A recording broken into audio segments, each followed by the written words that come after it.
ప్రకటన గ్రంథము 2వ అధ్యాయము 18, 19, 20 వాక్యం చదువుకుందాం. తుయతైరాలో ఉన్న సంగపు దూతకు ఇలాగూ రాయుము: అగ్ని జ్వాలల వంటి కన్నులను, అపరంజిని పోలిన పాదములను గల దేవుని కుమారుడు చెప్పు సంగతులేమనగా, నీ క్రియలను, నీ ప్రేమను, నీ విశ్వాసమును, నీ పరిచర్యను, నీ సహనమును నేను ఎరుగుదును. మొదటి క్రియల కన్నా నీ కడపటి క్రియలు మరి ఎక్కువైనవని ఎరుగుదును. అయినను నీ మీద తప్పు ఒకటి నేను మోపవలసి ఉన్నది. ఏమనగా, తాను ప్రవక్తినని చెప్పుకొనుచున్న యెజబెలు స్త్రీని నీవు ఉండనిచ్చుచున్నావు. జారత్వములు చేయుటకును, విగ్రహములకు బలి ఇచ్చిన వాటిని తినుటకును అది నా దాసులకు బోధించుచు వారిని మోసపరుచుచున్నది. ఆయన ఏమంటున్నాడో తెలుసా? ఓ సంగమా, ఓ సేవకుడా, ఓ విశ్వాసి, నీ క్రియలు నేను ఎరుగుదును, నీకున్న ప్రేమ కూడా నేను ఎరుగుదును, నీకున్న విశ్వాసం కూడా నేను ఎరుగుదును, నీవు చేసే పరిచర్య కూడా నేను ఎరుగుదును, నీ సహనము కూడా నేను ఎరుగుదును. నాకు అన్ని తెలుసు.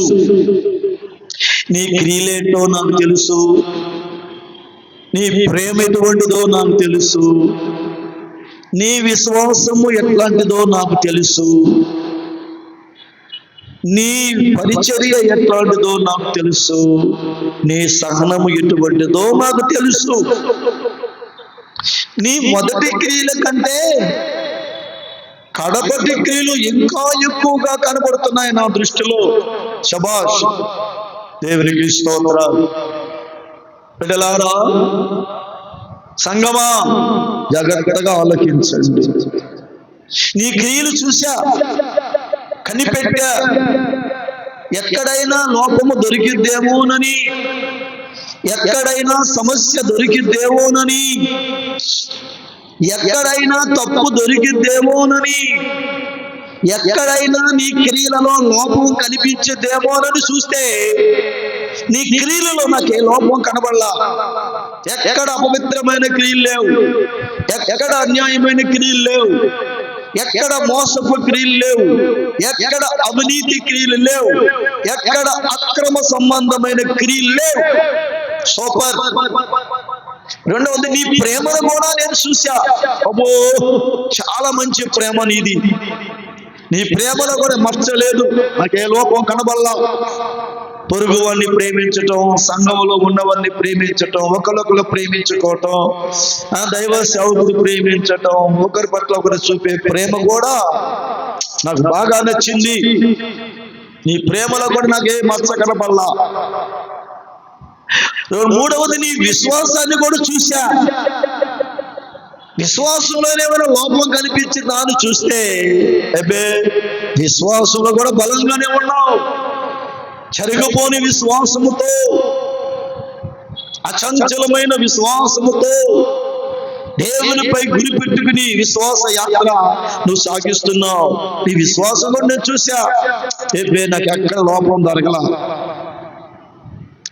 నాలుగవది, నీ పరిచర్య కూడా నేను చూసా. సూపర్. నీ పరిచర్య కూడా బేష్, మంచి పరిచర్య చేస్తున్నావు. నీ పరిచర్యలో నాకు ఎక్కడ కూడా అసంతృప్తి కనబడలా, అన్యాయం కనబడలా. భలే, బేష్, మంచి పరిచర్య చేస్తున్నావు. ఐదవది, నీ సహనం చూస్తే ఇంకా గొప్పగా ఉంది. నీ యొక్క సహనం అంటే కనిపెట్టుకోవటం, ఓర్పుతో ఎవరినన్నా ఏదేమైనా మీదపడి కొడుతున్నా తిడుతున్నా నీ సహనాన్ని నేను ఎంత చూస్తే నాకు ఎక్కడ లోపం కనబడలా. ఎంతైనా దేవుడే దేవుడే దేవుడే దేవుడే దేవుడే ఆయన ఉన్నాడు, కాపాడుతాడు, నన్ను ఆదుకుంటాడని ఆ విశ్వాసంతోనే, సహనంతోనే నువ్వు ఉన్నావు. ఈ 5 నాకు ఎక్కడ లోపం లేదు. నీలో ఎక్కడ నాకు ఏ లోపం కనబడలా. అంతేకాదు మరొక మాట ఏమన్నాడు తెలుసా? మొదటి క్రియల కంటే కడపటి క్రియలు ఇంకా ఎక్కువైనాయి. అబ్బా, ఏం మెచ్చుకున్నాడు దేవుడు. మొదటి క్రియలే మంచి అనుకున్నాను, కడపటి క్రియలు, చివరి క్రియలు కూడా అబ్బా ఎక్కడెక్కడ నాకు మనగా కనబడలా. కొంతమంది మొదట మంచిగా ప్రారంభిస్తారు, చివరికి వచ్చేసరికి డూప్లికేట్లు అయిపోతారు. మొదట ప్రేమ బాగానే ఉండిద్ది, ఇక రాను ఏమైంది? కొంచెం డబ్బులు పెరిగింది, కొంచెం కండ పెరిగింది, కొంచెం పేరు పెరిగింది, కొంచెం అందం పెరిగింది, కొంచెం బట్ట పెరిగింది, కొంచెం వెండి బంగారాలు కూడా పెరుగుతాయి. అప్పుడు ప్రేమ చల్లారిపోతుంది. కానీ వీళ్ళు చూస్తే, ఈ సంఘాన్ని చూస్తే మొదటి ప్రేమ కంటే కడపటిలో ఉన్న క్రియలు ఇంకెక్కువగా ఉన్నాయంట. బేష్, చాలా మంచిగా ఉండే సంఘం. దేవునికి స్తుతి కలుగునే గాక.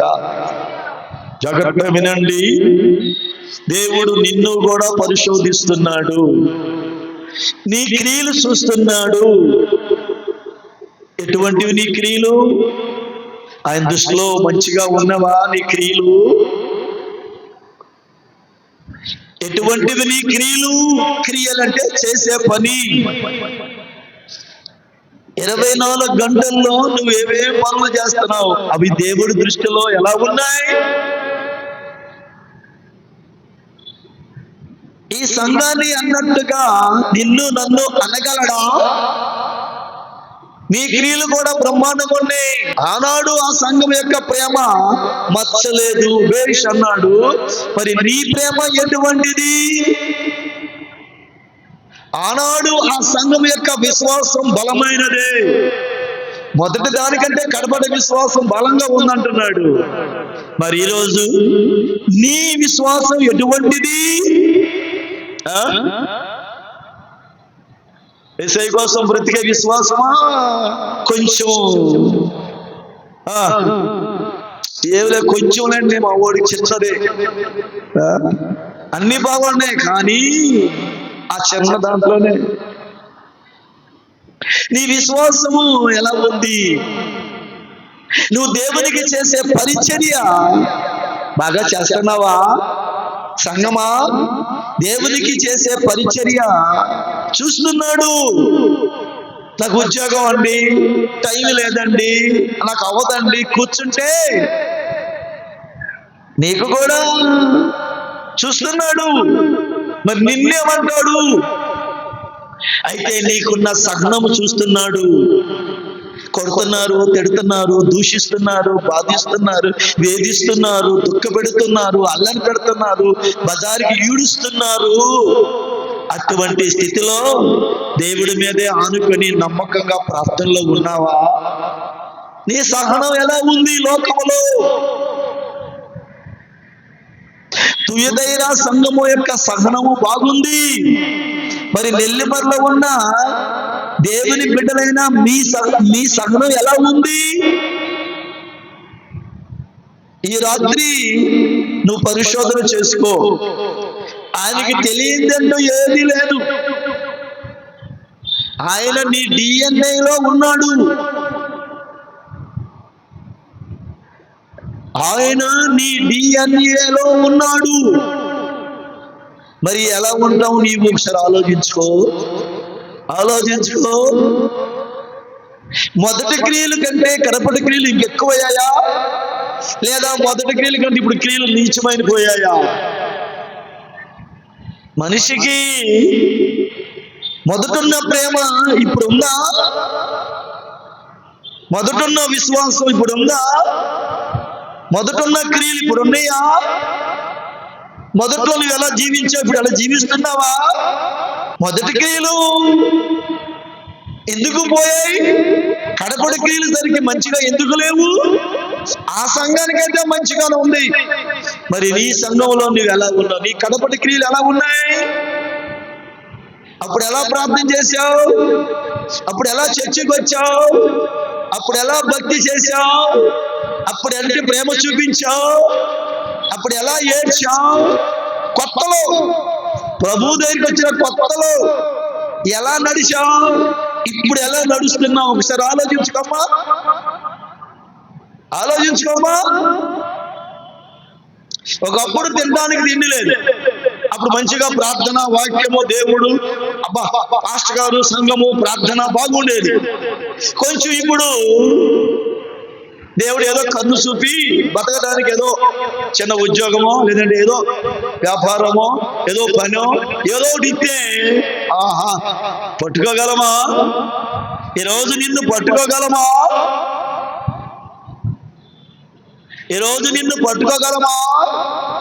అప్పుడున్న మనిషి కదా ఇప్పుడు కూడా. అప్పుడు ఎలా నడిచావు? ఇప్పుడు ఎలా నడుస్తున్నావు? ప్రతి మనిషి ఆలోచించుకుంటే నీ జీవితం నీకే అసహ్యం వేసిద్దేమో. అప్పుడు ఆదివారం ఎలా వచ్చేదానివి కొత్తలో, ఇప్పుడు ఆదివారం ఎలా వస్తున్నా? అప్పుడు దేవుని సువార్త ఎలా చేసేదానివి, ఇప్పుడు ఎలా చేస్తున్నా?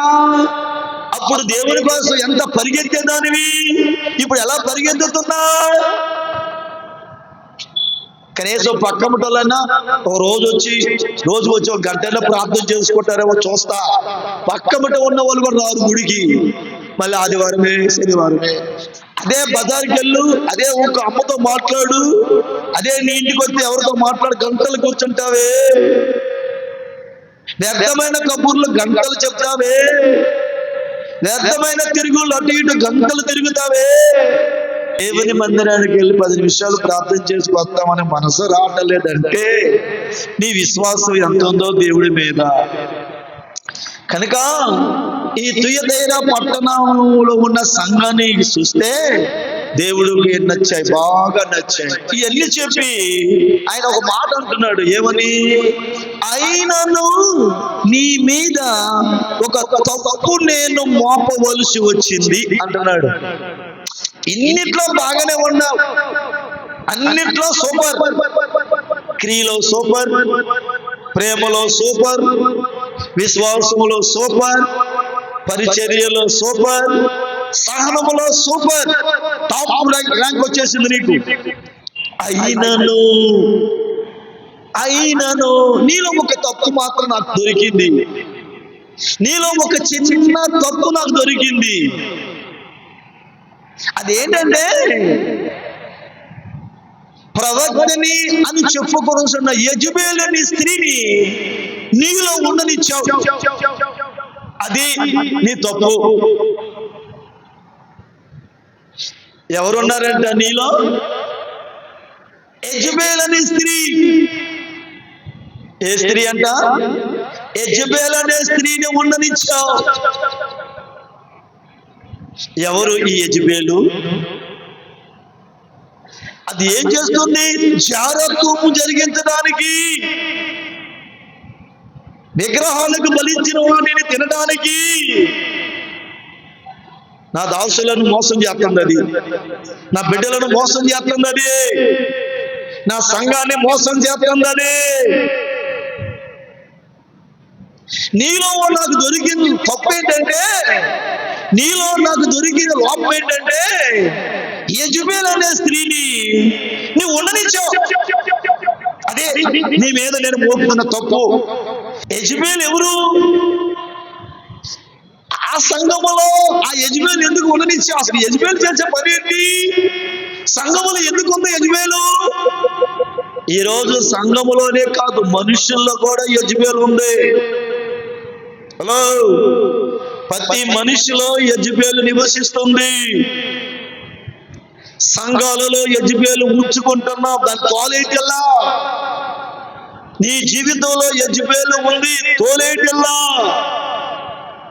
నీ సంఘములో యెజబెల్ ఉంది, తొలగిస్తల్లా.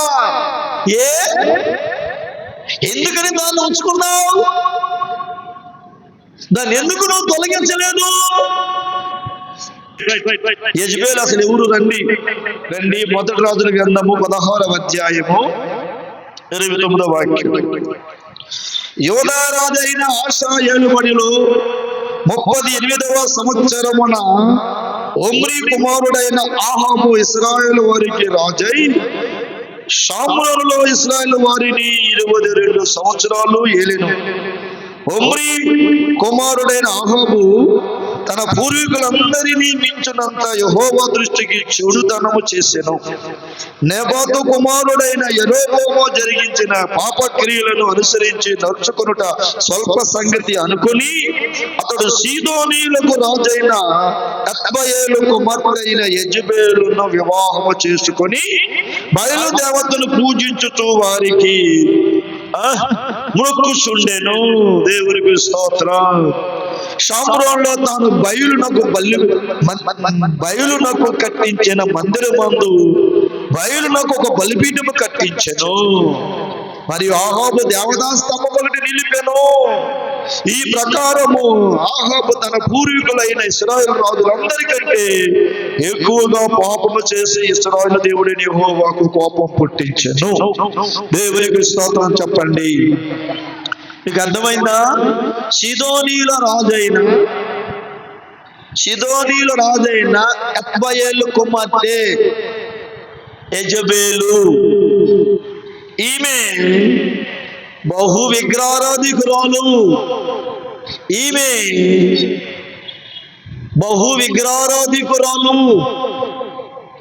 ఈ ఆహాబు రాజు ఈమెను పెళ్లి చేసుకున్నాడు.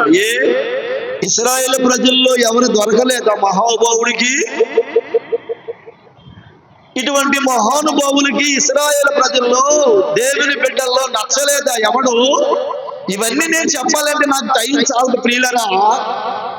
యెజబెలు మీరు చదువుకోండి. 1వ రాజుల గ్రంథం 16వ అధ్యాయం మొదలుకొని 2వ రాజుల గ్రంథం 9వ అధ్యాయం వరకు యెజబెలు చరిత్ర ఉంటుంది. పరిశుద్ధులను కూడా నాశనం చేసింది. అసలు దేవుడి ప్రార్థన లేకుండా చేసింది దేశంలో. నీ ఇంట్లో ప్రార్థన ఉందా? ఎందుకు లేదు? యెజబెలు ఉంది. నీ సంఘంలో ప్రార్థన ఉందా? లేదు. ఎందుకు లేదు? యెజబెలు ఉంది. నువ్వు వచ్చి దేవుని మందిరంలో ప్రార్థన చేస్తావా? చేయవు. ఎందుకు చేయవు? యెజబెలు ఉంది.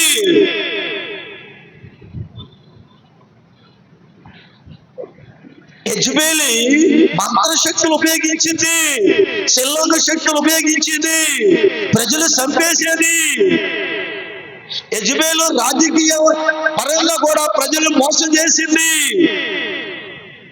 రాజకీయాలు చేసేది సంఘంలో. కొంతమంది రాజకీయ సంఘంలో రాజకీయ వ్యక్తులు ఉన్నారు. వాళ్ళ మాట ఏంటారు? వాళ్ళు చెడిపోయినైనా చెడిపోయిందానైనా దానిగా తిరుగుతారు. కానీ ఎందుకంటే రాజకీయం ఉంది అక్కడ. అది యెజబెలు జాగ్రత్తము, మోహపు సూపులు, మోహపు తలంపులు, వ్యభిచార మనస్తత్వం. నేను లోకానికి అందంగా కనిపించాలన్న తత్వం యెజబెలు లక్షణం. సూపర్ క్వాలిటీగా ఫ్యాషన్ చేసుకోవాలి, లోకానికి నేను కనబడాలి, అందరూ నన్ను చూడాలి, అబ్బా అనాలి. జాగ్రత్తం, అది యెజబెలు తత్వం. ధనాపేక్ష, ధనాపేక్ష కోసం, ధనం కోసం ప్రజలు చంపేసింది. ఈ యెజబెలు నీలో ఉన్నా, నేను చెప్పిన లక్షణాలు ఉంటే ఉన్నట్టే. నేను చెప్పిన లక్షణాలు ఈ సంఘంలో ఉంటే ఉన్నట్టే. అది సంఘంలో ఉన్నా, వ్యక్తుల్లో ఉన్నా. వ్యక్తుల్లో ఉంది, సంఘాల్లో ఉంది. యేసయ్య అంటున్నాడు, ఆ యెజబెలును ఉండనిచ్చావు. ఎందుకు ఉండనిచ్చావు దాన్ని? నువ్వు దాన్ని తోలేయి. దేవునికి స్తోత్రం కలుగును గాక. హల్లెలూయా. తోలెత్తావా? ఉంచుకుంటావా? దేశంలో పాడైపోయింది. ఆహాబు రాజు పాపం అధికమైపోయింది. దేవునికి కోపం వచ్చేసింది. దేవునికి విచ్చలుగా కోపం రేపేశాడు ఈ ఆహాబు రాజు ఈ యెజబెలు మాట విని. యెజబెల్ నాయకత్వం, రాజుది కాదు.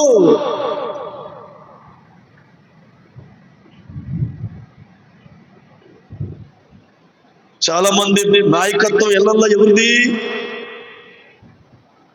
కుటుంబాలలో నాయకత్వం ఎవరిది?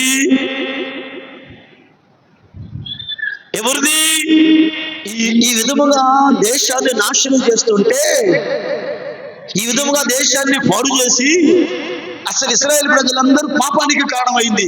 అసలు యెహోవా దేవుణ్ణి ఆరాధించేవాళ్ళు ఎవరు లేరు, అసలు ప్రార్థన చేసేవాళ్ళు ఎవరు లేరు.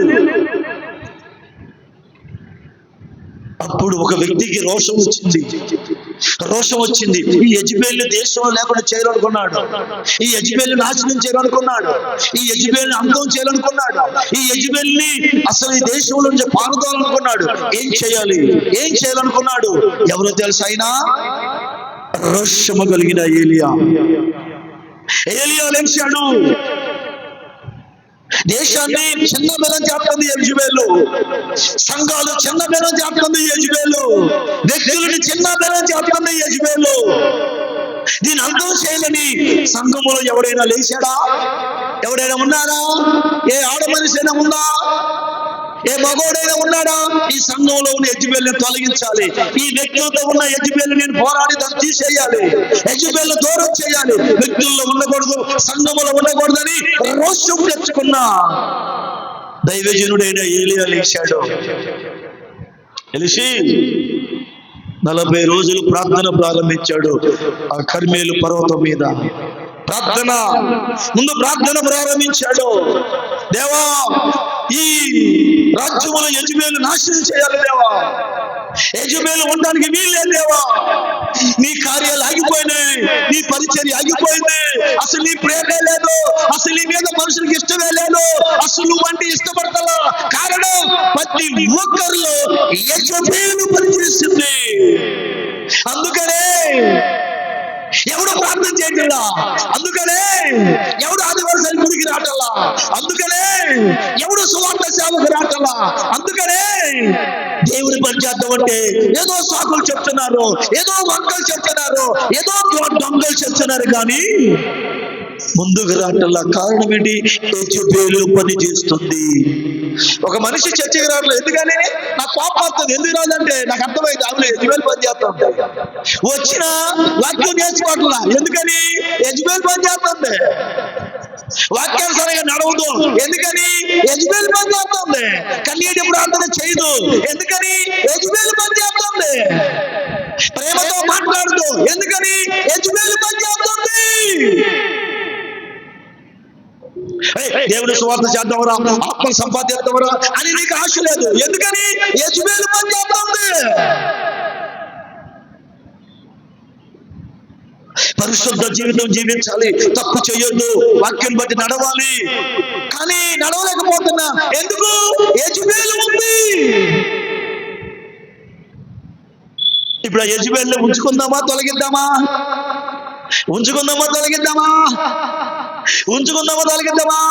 తొలగించాలని ఒక వీరుడు లేచాడు, రోషంగా వ్యక్తి. ఆయన ఏలియా లేచాడు. కర్మేలు పర్వతం ప్రార్థన ప్రారంభించాడు.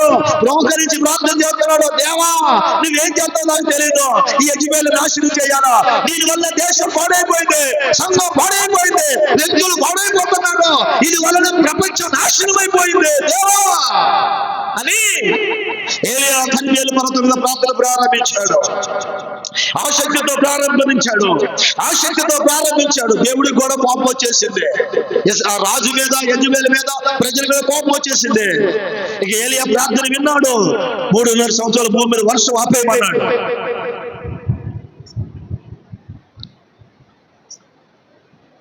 ఏలియా వెళ్ళి అహాబుతో మాట్లాడుతుంటే, బయలుదేవత అయితే ఏమరా, పంటలు బాగా పడుతున్నాయి, వర్షాలు బాగా కుడుతున్నాయి, డబ్బులు బాగా వస్తున్నాయి, వ్యాధులు బాధలు లేవు, అందరూ సుఖంగా ఉన్నాం, ఏ దేవుడైతే ఏరా,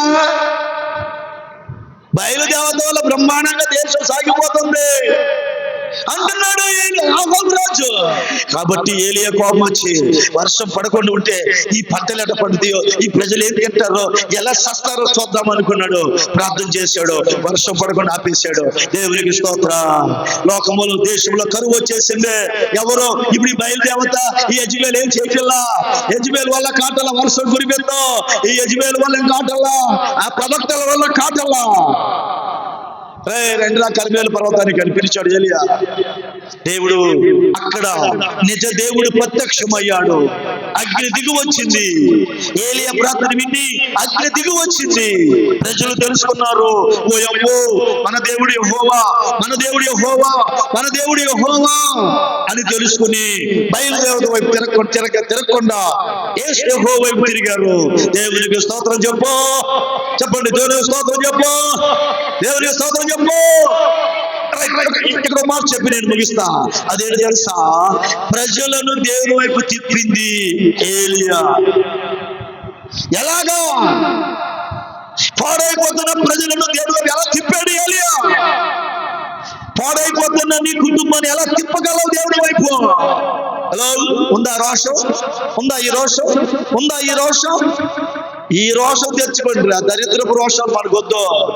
దేశం అంతా పాడైపోతుంటే దేవుని వైపు తిప్పడానికి చాలెంజ్ చేసి ఏలియా ప్రార్థన చేస్తే ఆకాశం నుండి అగ్ని వచ్చి ఆ మొత్తం దహించేస్తే ప్రజలందరూ యెహోవాయే దేవుడు, యెహోవాయే దేవుడు అని యెహోవా వైపు తిరిగాడు. అప్పుడు బయలు ప్రవక్త యెజ్బేలు ప్రవక్తను పట్టుకున్నారు. ఒక్కొక్కరు పీకలు కోసి పడేశారు, అందరినీ చంపేశారు. దేశమంతా దేవుని వైపు తిరిగింది. స్తోత్రం చెప్పు, స్తోత్రం చెప్పు గట్టిగా. రాజు కూడా ఆజ్ఞాపించాడు, నువ్వు కూడా అంతమైపోతావు, నీవు కూడా మరి బతకవు, నువ్వు కూడా సస్తావంటే రాజు బయలుదేసి మోకరించి ప్రార్థన చేశాడు. అప్పుడు మోకరించి ప్రార్థన చేశాడు. అటువంటి ప్రార్థన కూడా విన్నాడు దేవుడు.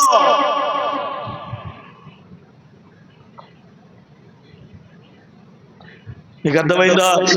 ఆ రాజు చచ్చాడు.